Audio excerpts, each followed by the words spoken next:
Running it back to the back to the back to the bank today. Running it back to the back to the back to the bank today. Running it back to the back to the back to the bank today. Running it back to the back to the back to the back to the back.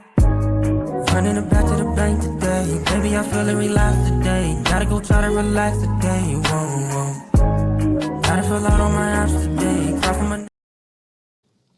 Welcome back to the DMV's Vibe Podcast. I'm Miss Pink. And I feel the swagger. And this is segment 2 of our generational conversation for the women we are. And of course, we have our special moderator here with us, Miss Joy. Hi. Hey, girl. Hello. And we're going to have you introduce our panelists. All right, so our panelists here today, we have Miss Lawana. Yay. Miss Jacinta. Hello. Yay. And last but not least, Miss Tina. Hey, Miss Tina. Thank y'all again for joining us today. We are going to just hop right into continuing our conversation. We briefly spoke over womanhood and what that meant to us in our 20s, as well as career. And so for this segment, we will be starting with family and fertility. So what does family look like for you, whether it's biological, blended, or chosen family? What does it look like for you?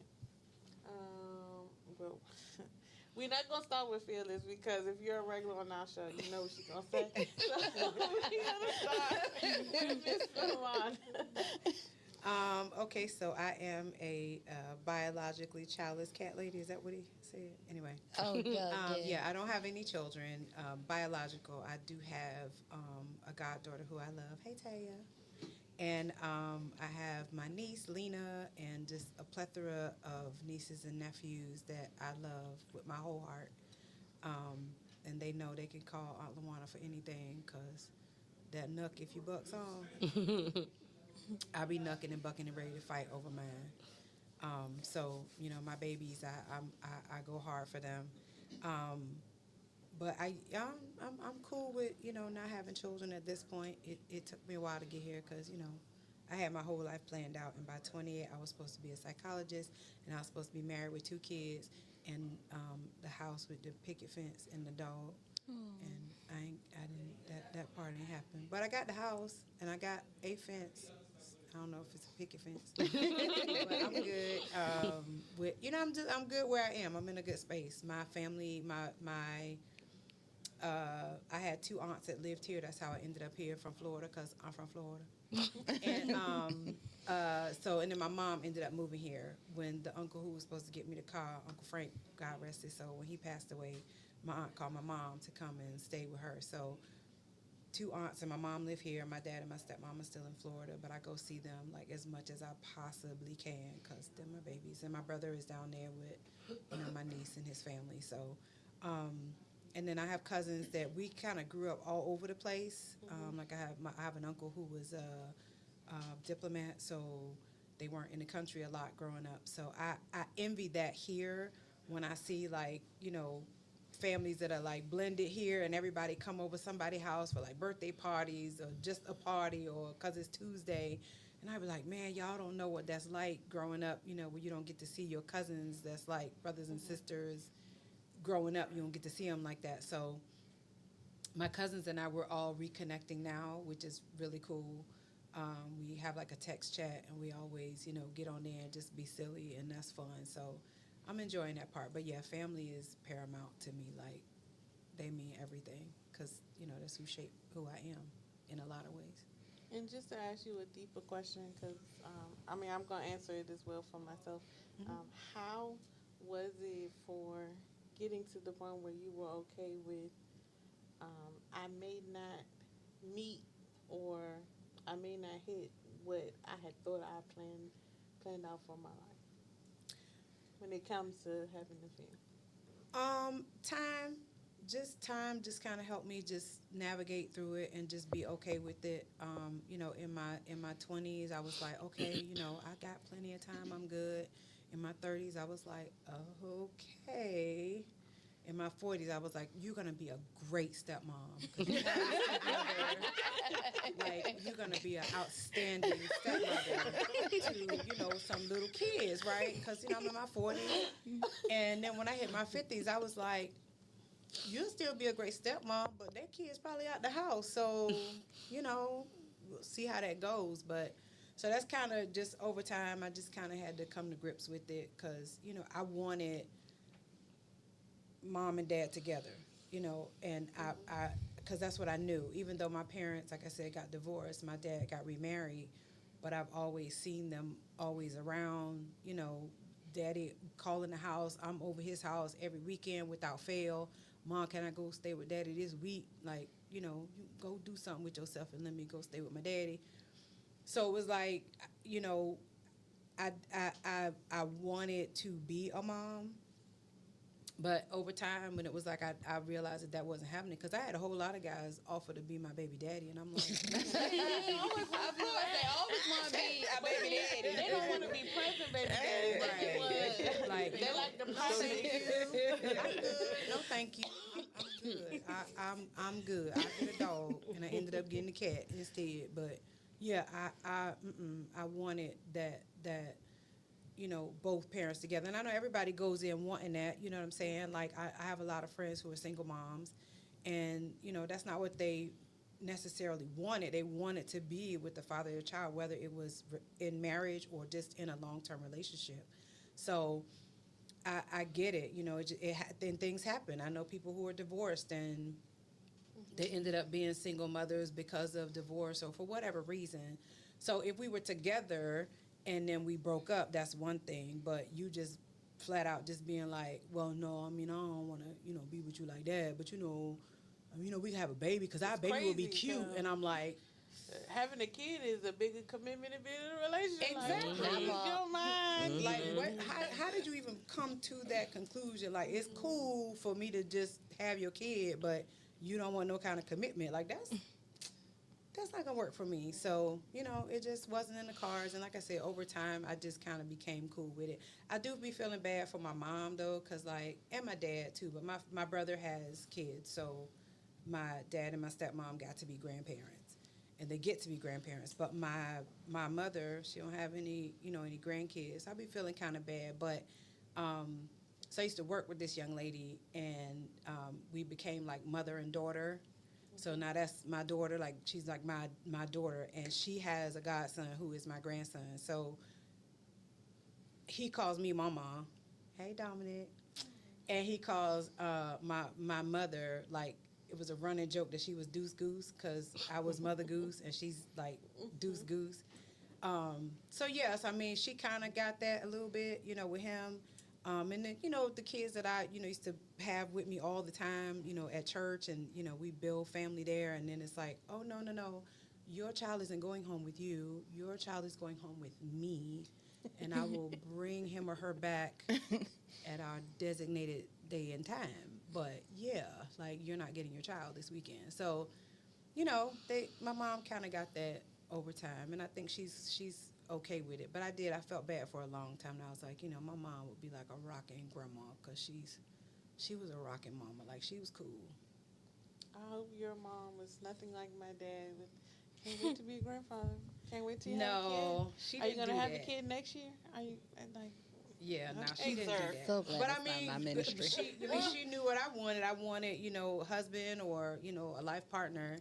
And when she didn't see that happening, because the men was trash, I feel like you know, they wasn't around. So she was like, okay, well, all right, okay, well. moms have more common sense than dads. I realize because my dad, I'm like, all these years you said get married first, then have a kid, and then once I got to like 24, 25, I'm like, okay, are you gonna be a parent now? Like, 25. sir, My dad Sir. said that to me one time too. I was like, "No, Daddy, you told me I had to be married first." He was like, "Well, we could kind of make an That's how my exception." mother was. I'm like, "Nah, bro, because you told me when I was little. He used to always be like, you tell them boys, I don't turn my head for just anybody,' and he would always do that part, which made it so funny. But I'm like, nah, bro, like them rules that you gave me back then, they still apply.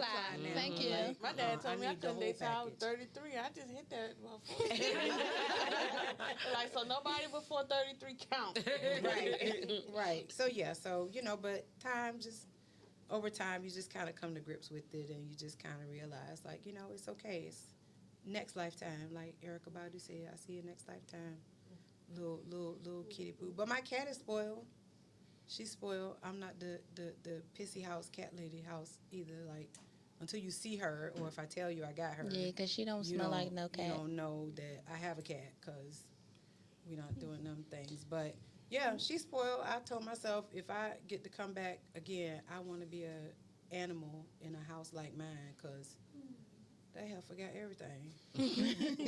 And she run the house like she paid a mortgage, and she don't pay nothing. But, you know, so it's all good. And Miss Tina?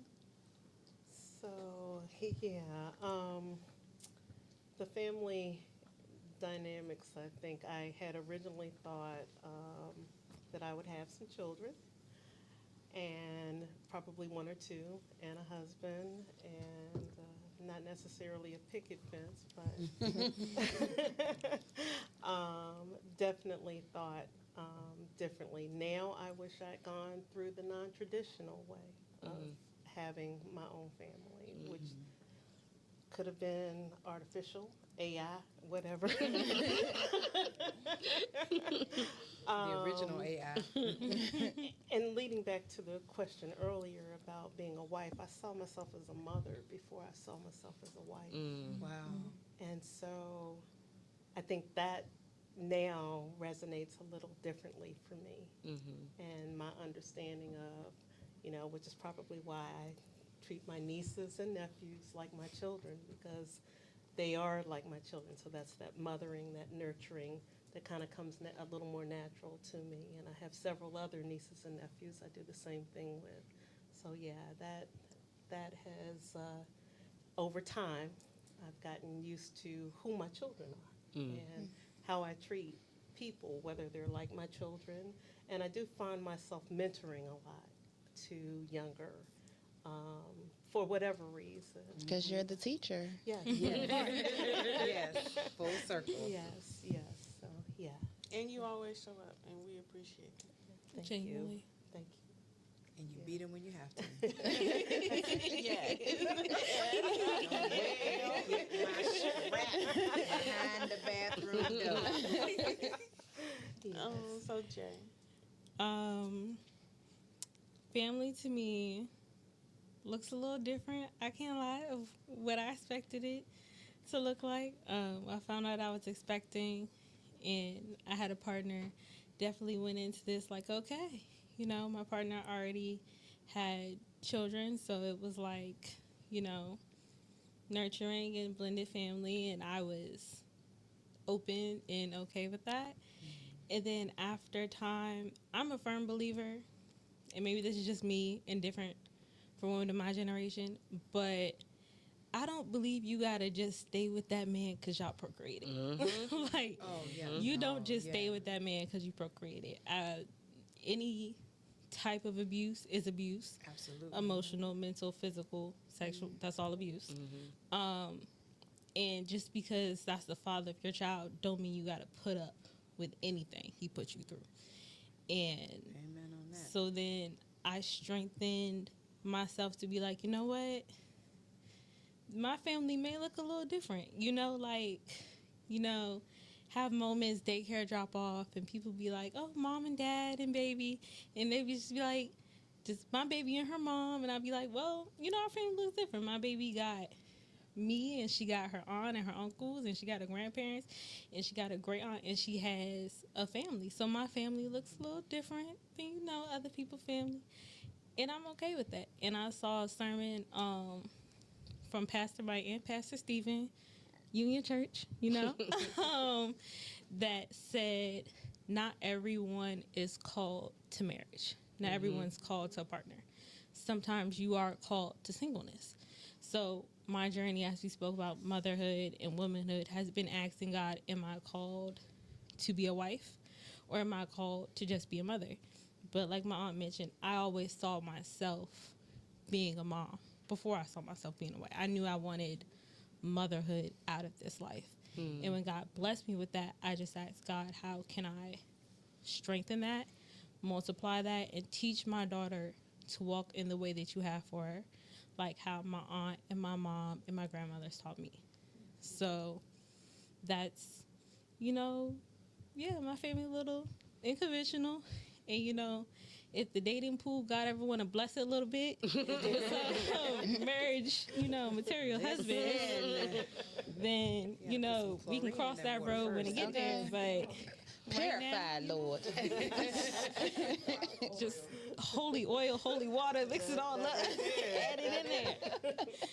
But, you know, I'm grabbing to terms with being okay on how my family looks for me now, and not taking so much blame on feeling like I let down my child by not giving her a dad in the house. Because even though I didn't give her a dad in the house, I gave her some great father figures. Mm-hmm. And I'm coming to peace with that. Nice. Yeah.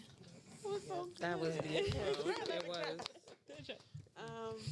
For me, I would say, to be honest, in the beginning I did not want kids at all, just because I had siblings, and I think it was the age gap with my siblings and watching how they were at each stage. I was like, "Ooh, this is overwhelming. This is a lot. I don't think this for me." Working with kids changed my perspective a lot, and understanding how, you know, I learned patience that I didn't know I had, being nurturing, seeing them go from, I had kids that I worked with from kindergarten all the way up to now. They have graduated from high school, and some of them graduated from college. Um, I do want to be a parent, but I understand that it's not on my timing, it's on God's timing, and that was something that I really had to learn. I just don't like when people keep persistently asking, because I'm not in control of that. And y'all know how the science is. You can't procreate by yourself. And whether it's IVF or choosing that route, is still, that requires money and patience. And that journey is not easy either. So I'm just being patient, and it's on God's timing, not mine. But I've always wanted to be a wife. I think it come from seeing my grandparents, and how they are, and everything that I may have done, and how they are so forgiving and non-judgmental, and taking, as I stated in the previous segment, just taking certain things from them and understanding, like, communication and sacrifice. Um, those are the things that I look forward to, whether it's me being a wife, or if I'm supposed to be a mother, being a parent, is just being patient with whatever the situation is. I have dated multiple people who had kids, and sometimes, and this is gonna sound bad, but I don't care how it sounds. God done blessed a lot of people to be parents that should not be parents. Mm-hmm. Mm-hmm. Yeah. Where you can see that their individual needs took priorities over their children, and it is very hard to watch sometimes. And in my previous profession, we were supposed to report any type of neglect that we saw. If we suspected child abuse, we're supposed to report that. So it was a big struggle, Yeah. to know what situations to report.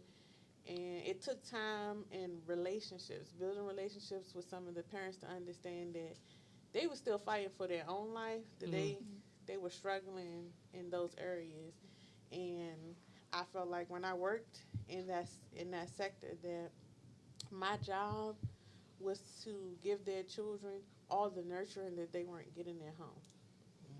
And so that's why I feel like now whatever God decides to do when it comes to motherhood, I'll be okay with, because I had my time to work with children and to pour into children. Here we go. Oh,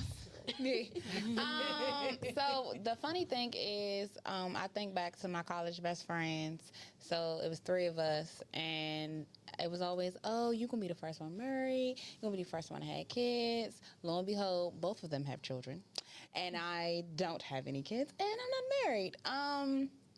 Family to me, as far as with kids, the older I get and working with kids every day, I honestly, if I had a kid right now, would not want them to be in school with half of the kids that are in school now. What I see now has actually deterred me from wanting to have kids. I know when I worked in camp at one point in time, like I wanted to have kids, but I always look at like I've had probably over 100 plus kids just with in my career of working with kids. I look at the gene pool of these men and I have questions.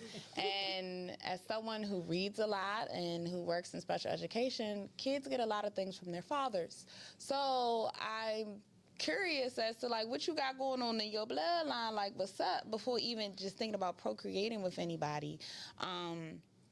So I'm kind of just at a place where I'm okay with being the rich auntie. I do have a godchild that I love her to death. She's about to be 16 years old. Boo, about to grow up. Yeah, she's getting ready to turn 16 in January. When I first met her, I could palm her in my hand. And now she's almost taller than me. So when it comes to like being a mom, I feel like I'm mothering every day. I have students that I worked with in high school that I still talk to this day. A few of my babies that just went on to high school last year be on my line every day. Shout out to Malaya. That's my baby. She be on my line all the time. So when it comes down to like being a mom, like I actually kind of like my quiet life. I like coming home to peace and quiet and riding home in silence and not having to hear mommy or not having to think about what am I going to feed my child when I get off. Like, I kind of like that. So I'm telling y'all, and I've said this before, if I ever get pregnant, I'm posting a man picture on Instagram. I'm putting the goats underneath his picture, and I'm logging out for 9 months. I got. But like, I'm okay with being an auntie, with my, being a big cousin to my Brooke best friend whose birthday's coming up. Hey, girl. So I'm just okay with my family dynamics being different. And then also as an only child, I also think about if I was to have a kid now, I know how I feel or how I felt, especially with losing my mom, and how I feel now with only having one living parent, and just the thought of like, dang, whenever that time's come, like it's just gonna be me. So I also think about that too. Like if I had a kid, I'm gonna need to push out like 2 because I don't want my kid to be by themselves. So that's why we got the sister circle. So these are also things that I think about as well, but I kind of like my kidless, child-free. As you get older, you appreciate that more. I do. They can come when you want them to come, and you can send them home. Yeah. So I'll say one thing I didn't mention is I have my great grandmother was a triplet. So that kind of also was one of the reasons why I was like, a kid? I don't even want nobody to touch me for too long. 'Cause I was so scared that I was going to have, like, man, more than one? That's a lot. And so it kind of scared me for a good portion of my life. Like, I don't procreate. What, sir? Yes, if a man says to me, I'm going to put a baby in you, that's a threat. And I'm leaving. A high level one. Yes, like, oh no, police, SWAT, threat. That's a threat.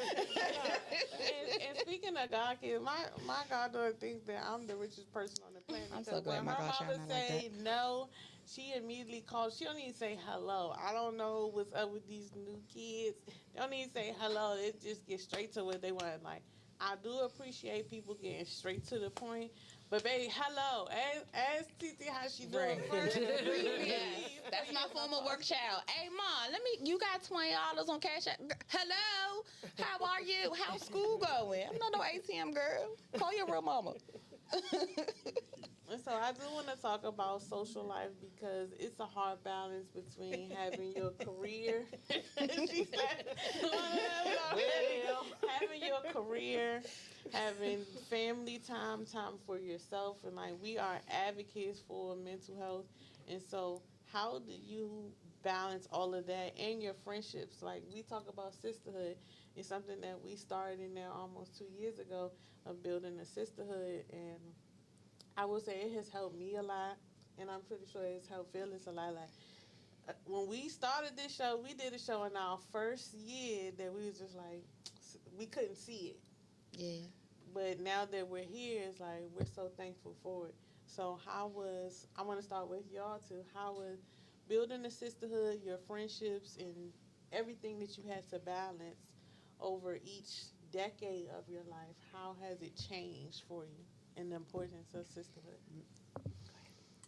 Okay, so for me, my oldest friend, we've been friends since second grade. Hey, Bridget. My next oldest friend, we've been friends since seventh grade. Hey, Lisa. Passport Pleasures, Luxury Travel. Get a little plug. Period. So those people are still in my life. My class, when we graduated, I graduated in '89, and I got here in the same year. So I graduated in June. I was here in August of '89. So I didn't really get to know my classmates after high school. We decided a few years ago to do something like every year. We do like a reunion. We call it a reunion, but we do something every year. So this last time we went to Vegas in this past June, and that's when a lot of more people really got to know me outside of when we was in high school. So they're like, oh yeah, you're like really different. Like you're not the same. I like to travel, so I try to do that as much as I can. But when you got a new job, you can't travel as much as you want. My sister friends that are here, my dot, my stronghold, my everything. I can't see life without them in it, right? Like these ladies hold me down. And the thing is, we don't see each other a lot. Like we don't get together a lot because parenting or working or family or whatever else is going on, right? But we stay in touch on the phone, so it's like we don't miss a beat. And when we talk, it's like we just talked yesterday, and we might not have talked for like 2 weeks or whatever. And I got this thing now where I'll call somebody if I haven't talked to them in a while, and when they answer the phone, I'll be like, what the hell wrong with you? And it's like a running joke, because then it's like, oh yeah, we haven't talked in a minute, right? But I couldn't see life without these ladies, and I always be like, I need to go outside. Like, I'm finna go outside. And like I said earlier, I finish work at like 5 o'clock, and I be like, well, it's already 5 o'clock. Like, I might as well just go wash the dishes in the kitchen or throw a load of clothes in the washing machine. And I'll be like, Lord, you don't want to just send my husband to my door? Like, just, I need Not stuff the fixed Amazon, in the man. house. You know what I'm saying? And I don't even be ordering for Amazon. Like, but, just stuff. Like, I was like, like, my oven, the handle just broke. So I got to get a new oven. Like, he ain't going to be a delivery guy to just, like in the movies and the wind blow and my hair be like, Excuse me, Tyler Perry. you know what I'm saying? But it's like, and I try to. I used to be very, very social. I used to be outside all the time, not necessarily doing anything outlandish, but just out the door. And then the COVID happened. Yeah. And I learned, like, I like being in the house, right? And everybody be like, but he not going to come and knock on your door. He And sure ain't.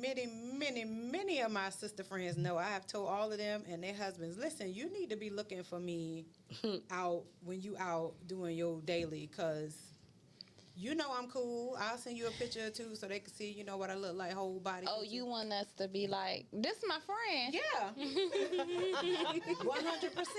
100%. That's She how my real uncle cool. was. I went on vacation. My He friend. said, please find me a girlfriend. I said, excuse me, sir. My husband, how I'm going to look for a girlfriend for you? I mean, but while you out you know, outside, you You might gotta go to meet somebody and be Wegmans. like, oh, I do go to Wegmans. And Woodmore They on a all Friday night at 8 married. p.m. They all be in there with The somebody Woodmore else. Wegmans is like the club Yes. at 8 p.m. on a It Friday. is. I've been there. I used to go there all the time. Be rocking up and down. I You go gotta down go to every Home aisle. Depot too. Home Depot. I go to Lowe's. I've been to Lowe's. I'm trying to do some home improvement Yeah, stuff. you I'm gotta- painting in the house. So, you know, I'm trying to do some stuff. I told you I need an oven now. So, you know, I be trying to be outside, but then I go outside and you meet somebody and You be start like, talking "Nah, to them, man." and then you be like, you know what, never mind. Let me just go back in the house. Like, I'm just finna go back and sit down and watch, you know, a movie or make me some popcorn, drink water, and mind my business. Like, because they be tripping. Tripping. And I'm like, you know, and I think I'm pretty cool. I talk a lot, but I'm pretty cool. I learned how to pull it back. Oh, not the amen. Look.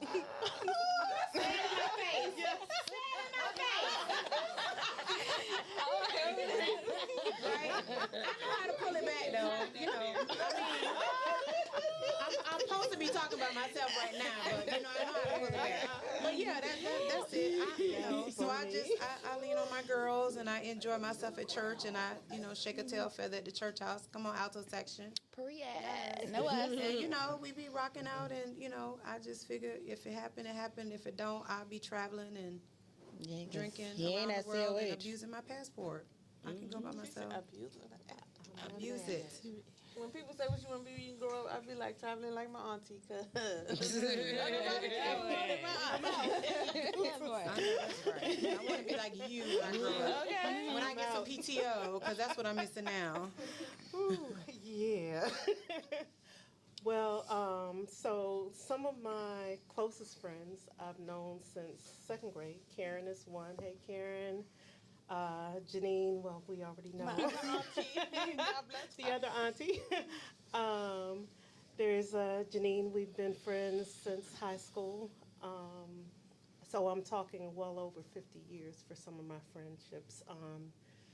Janine, Gina, we go back. I mean, we have a sisterhood like no other, and I feel like God blessed me with those sister friends because I don't have sisters. And so whenever I need to talk, whenever conversations have come up, I can call on them.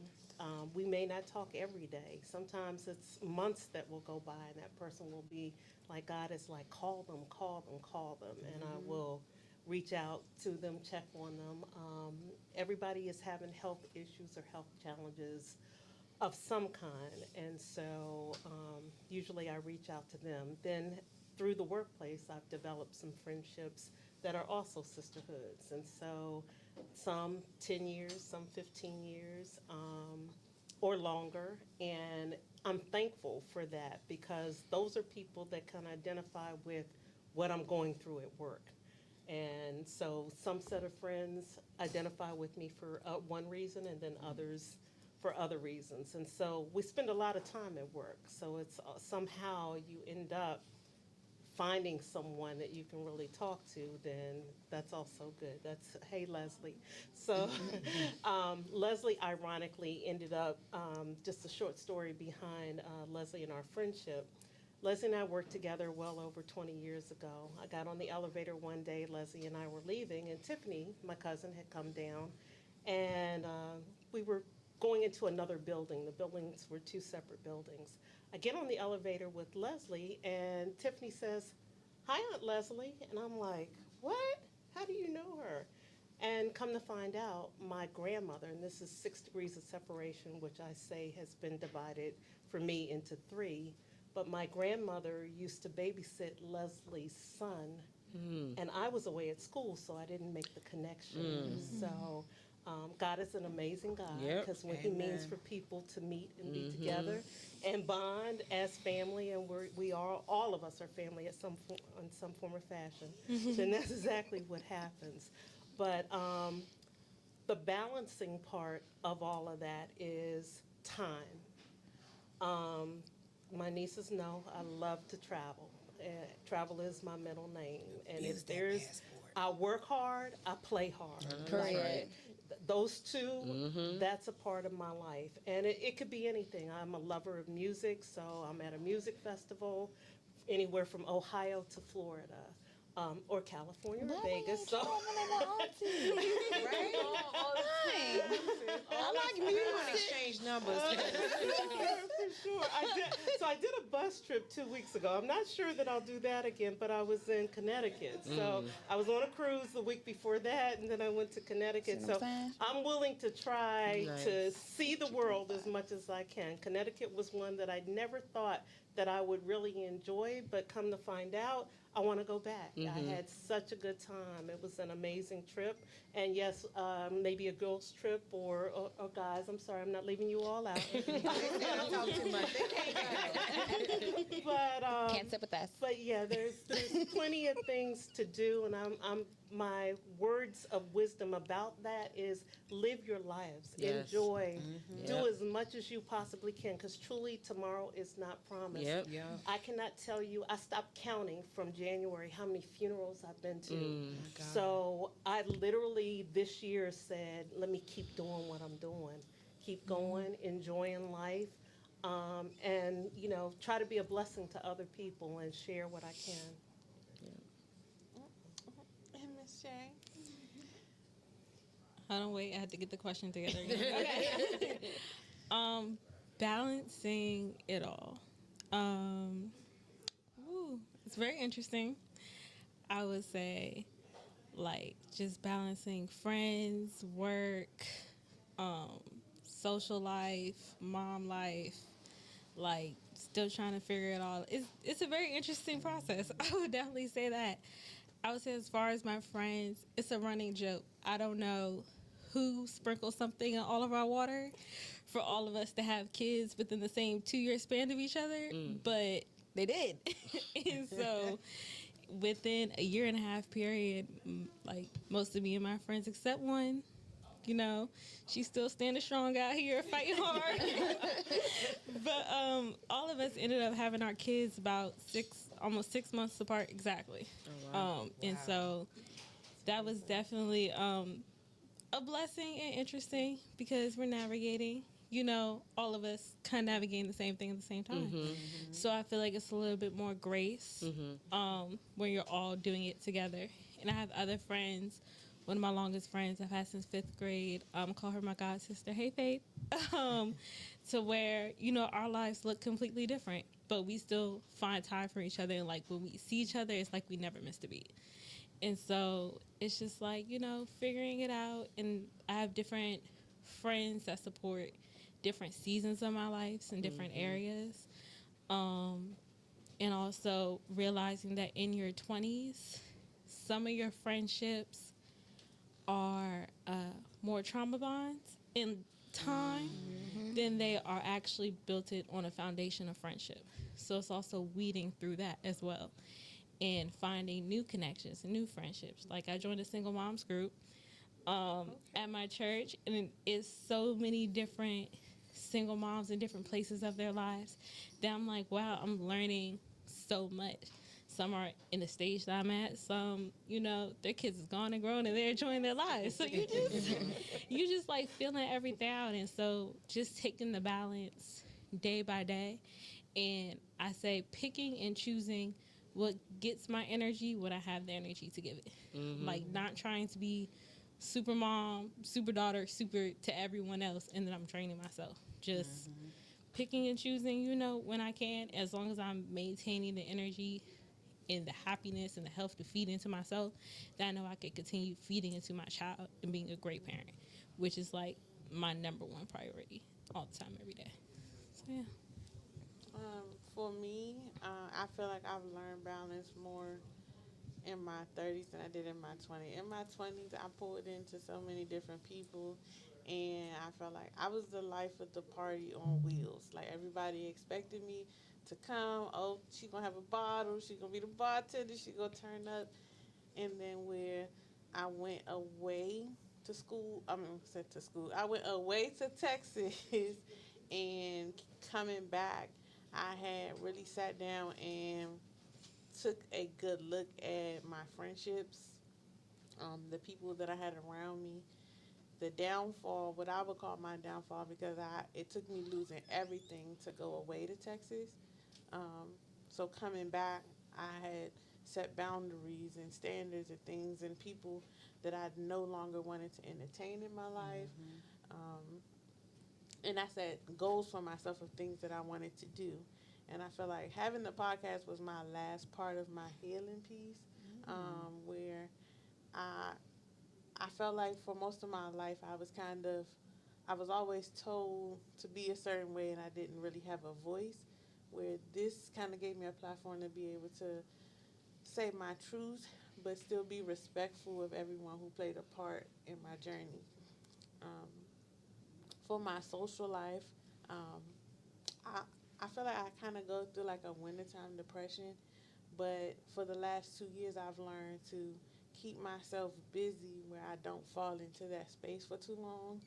It's something about the first quarter and the last quarter where, unfortunately, my family has suffered a lot of loss. Um, like, unfortunately, next weekend I will be attending my uncle's funeral. So it's me navigating and having community around me of the times where I feel like I can't fake it no more. And so that has been the biggest thing. And I'm so thankful for the sisterhood because I feel like I have a space now where I can be vulnerable and it's okay. That was one of the biggest things, even with our podcast, is talking about mental health and it's okay to not be okay. But you definitely need community and safe space and being able to be a safe space for other people and showing up for other people. So that was one of the biggest things I felt like I've learned in this decade of 30. Because in 20s, I was definitely, like I said, I was the party on wheels. So it has been a big transition for me. Um, and learning to balance all of those because I have times where I want to be surrounded by people. And then I have times where I be like, yeah, I'm just going to be in isolation right now because my energy might not be the best. So I definitely have learned to incorporate time for myself. And so thankful for Fearless because she always sends us in our sisterhood circle positive words. We get it just about every morning, and it helps to set the tone for the day. And so it has definitely helped shape how I deal with my social life and with my family as well. It's just being able to find time and understanding that it's okay to say no sometimes. It's okay to take time for yourself and not feel selfish for that. And everything doesn't require an explanation. And so that has been my journey for as far as transitioning to this decade of social life. Um, so for me, I would say that I feel like where I am now, as far as my friends, my tribe, balance, and all those things. So I say I have pockets of friends because I have friends that I've known since I was a kid. Like I still talk to my elementary school best friends, both of them. And then I have coworkers that I still talk to, college friends that I still talk to. My college best friends, we are similar to like what y'all talked about. Like me, Tiana, and Willette can go months without talking to each other, but then we'll get on like a group FaceTime call and we'll sit on the phone for like 3 hours, and you would have thought that we just talked to each other yesterday. And we're in a group chat, so we'll randomly just be like, I love y'all, just think about y'all. So I'm grateful for that. Like I'm just grateful for all the people that are around me and everybody who knows me now, especially after losing my mom, because that was like something that was really hard for me. So after losing my mom and really seeing how much people really started to back me and support me, and even her best friends and her friends, they still like check on me and my dad, and that has just been a big help for me. But I am the friend that shows up all the time for everybody. And so now, and at this age going into 37, I will shut it down for everybody. Like to balance that out, I now can tell when I'm not in a good space. And I think my friends kind of know too, because I won't talk. Like, I won't be in the group chats like that, or I won't be super responsive. And so to balance that out, it's just me like retreating to take some time for myself, because I always want to be the best self for me, but always the best for everybody else. And like right now, I'm going through a rough season at work. So trying to balance what I'm dealing with at work and not having that spill over until after work, like once I get off. So I try to leave work at work, and some days I do appreciate like the messages that I get from my friends, or finding little things to help my mental, because I am somebody who is sensitive, so I feel things differently. So like when I'm at work and I'm on 1,000, she'll get a text. Church bestie will get it. The group will get it. Like, I definitely will reach out to people and I'll just vent really quick. And that's what I'm grateful for. Like, that helps me balance, because everything for me right now is really about my mental and my mental health. So having that balance of being able to go to work, get out of work, talk to my pockets of friends, like I can call my brother, I call my uncle. Shout out to my favorite uncle. Call him. He works for Prince George's County, so we'll vent about the kids. So that, me just being able to get it out and then move on helps me. And so I'm grateful for the people around me, like, that'll let me vent, that'll let me whatever, and then after that I'm fine, because I don't hold it in anymore. So that helps me balance all that. And one thing y'all know, if I need to, I will go out. I will go to Aqua, shake what my mama gave me. I definitely will go to happy hour by myself. I'll go out to eat by myself. I'll take myself on dates all the time. So that kind of just helps me balance life. And I don't always need a bunch of people around me, and I think that might be an only child thing too. But just being able to have those pockets of friends, and as y'all know, I prefer to be around my friends more than my own family. That's just what it is. They know that. I've expressed that to them as well. So I'm just grateful for that. That helps keeps me centered. And, you know, nowadays I like being in the house. I can't wait to go home and be in. Go and lay down. I can't wait. Y'all know she be saying that. She be saying it on the podcast. I'm about to go. I'm about to go lay down. Yeah. Can I say something real fast? She gonna kill me for saying it, but I'm gonna say it anyway. So her church bestie that she talking about, I call her my cousin Blue. The friend that I had from second grade, we were on a bus trip with our pastor getting ready to go because he was going to preach out. And I said something about being from Florida. So Cousin Blue said, well, what part of Florida are you from? And I was like, I'm from Fort Lauderdale. She was like, I'm from Monticello. And I was like, oh, my God, my friend Mama from there. So now I'm trying to call him on the phone because she was like, who is it? So I'm trying to call him on the phone. Turns out my bestie from second grade is her cousin. Wow. And we found this out like on the bus. And I was like, God, you be doing some stuff. He Because knew. now I got a whole nother Full branch. circle. Like a whole nother love. Hey, cousin. I just Hey, spent Church my bestie. birthday in Fort Lauderdale, and it was a blessing too. Y'all better go to Fort Lauderdale. Don't be running down to South Beach, spending all your money. Go to Fort Lauderdale and rent a car and drive to South Beach for the day and then come on back. Man, Fort Lauderdale. there. I We love went it. to Fort Lauderdale. We stayed in Pompano Beach, but we went to Fort Lauderdale. We used to pick at the girls in Pompano, Ely High School. Shout out to And Ely. we went to Miami, and so it's like it's in a close vicinity. It's not a long drive. It's like 30 minutes. Yeah, so my 4 days were well spent in Florida. Yeah. I definitely They be missing enjoyed out. it. Go to Fort. I mean, if you're gonna go to Florida, we not all. Anyway, I'll say Fort the Lauderdale. cruise ship left out of Fort Lauderdale, so I love Fort Yeah, Lauderdale. like they Fort also Lauderdale is have bomb. Jasmine Gardens in Miami Beach. Yeah. Definitely. Oh, I do wanna Family go to trips. Jasmine. Don't go stay in Orlando. Go to Fort Lauderdale. Orlando is a 2-hour drive. So just get up at like 10 o'clock. Drive. Ain't nobody in Orlando now anyway. So just go to Fort Lauderdale. Save your coin. Drive them 2 hours. Go to Disney, Universal Studios, and then drive back to Fort Lauderdale. It's. I'm telling y'all, it's the place to be. I want to go back to Universal And the beach Studios. is beautiful. I just went a couple weeks ago. The beach is still gorgeous since COVID. Yeah. So as we transition to wrapping up our show, first I definitely want to take a moment to state that it is Breast Cancer Awareness Month for Yes. September, and so that's why we October. have the pink rose on the table to honor breast cancer awareness. So as we close out our show, I want everyone to just give me two things. You can give words of wisdom, and you can wrap it in, or you can just answer. What is the legacy that you want to leave behind? So before our panel goes, I do want to start with our moderator. Well, first of all, I want to just thank all of you all. I think I wrote down notes and I got a little bit of gems from every single one of you. Young, old, I think is something that we can all take away from it.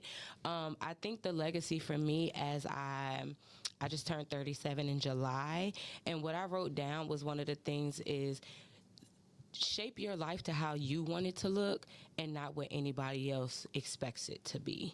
You know what I mean? When you guys spoke on your expectations as a child and how you grew up and everything like that, as I've become older and having a child, she'll be 12, it's like, am I doing these things because I believe it, or am I doing these things because that's all that I know?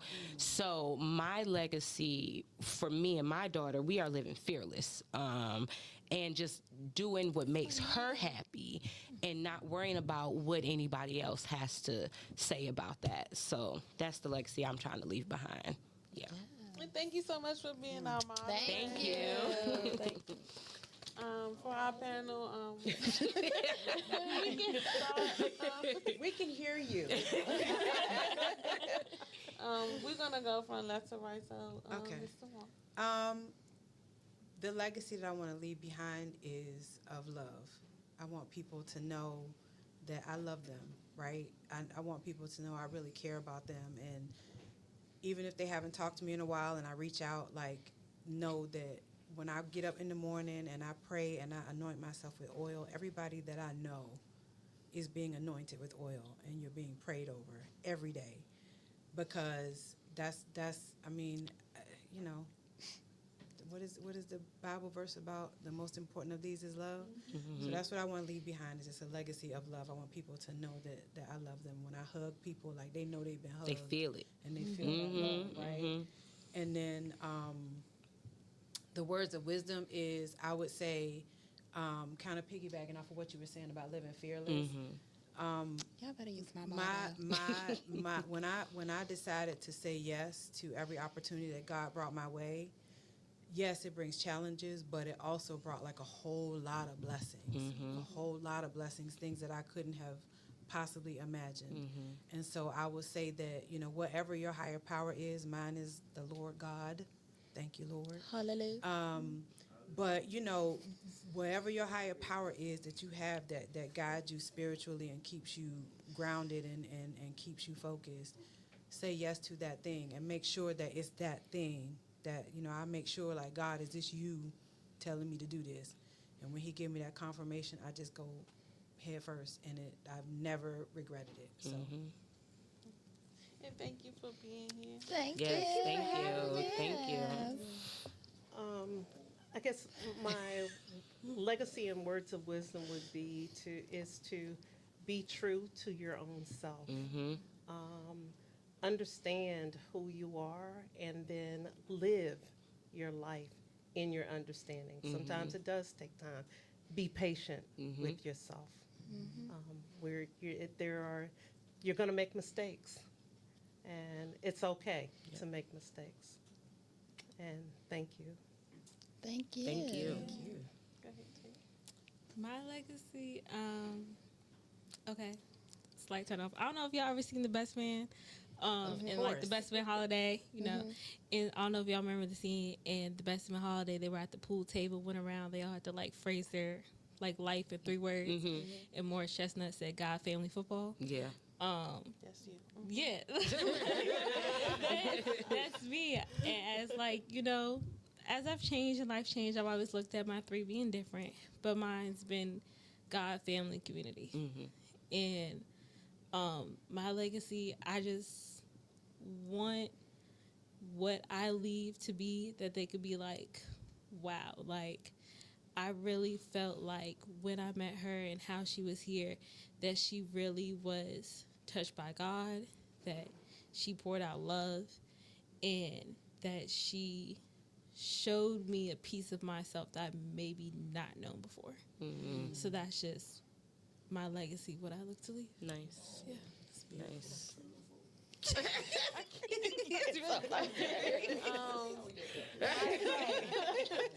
My legacy and words of wisdom would be turn your trauma and your test into your testimony. Mm-hmm.